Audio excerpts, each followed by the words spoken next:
what's going on? It's your favorite black YouTuber, and welcome back to the Goon podcast. And the topic of today's video is victim blaming.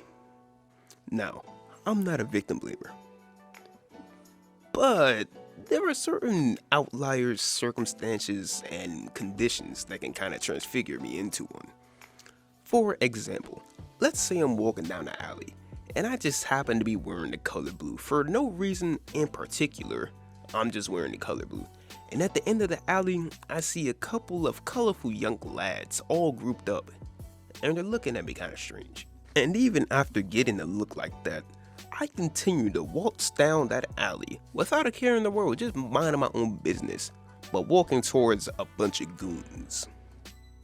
And what if the colorful young lads yells out at me, "Yo, if you come down here, I'ma clap your cheeks." Now, I'm just paraphrasing what they may or may not say, but if I continue to walk down there and they just happen to pull out a couple of brass knuckles and a gun, and then they start to use them on me, wouldn't you agree that that's kind of my fault? Now, if that were to happen to somebody, I would blame them for 99% of it, because they gave you multiple warnings, you continued to walk down there, and then you got your cheeks clapped. Now I know what you're probably thinking. Zenichi, why do you think this way? Even if you weren't thinking that, I'ma tell you anyway.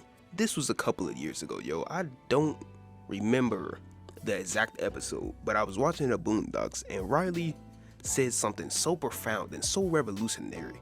It changed my entire ideology. But what about the victim? Oh yes, the victim.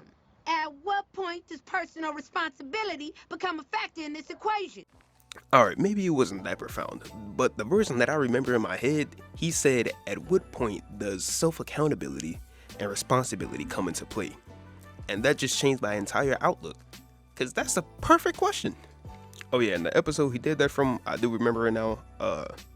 Let's not talk about that though. Like, for another scenario, let's say you're sitting in someone's seat, they tell you to get up or else they're gonna fight. You don't get up and you start the fight. You get your chin cracked, your nose is starting to bleed, and your ass hurts. What? So it's gonna have to be something easily avoidable. Like, if you see a white van and they tell you to get it. My lawyer has advised me not to finish this segment, but you feel me, right? You get what I mean.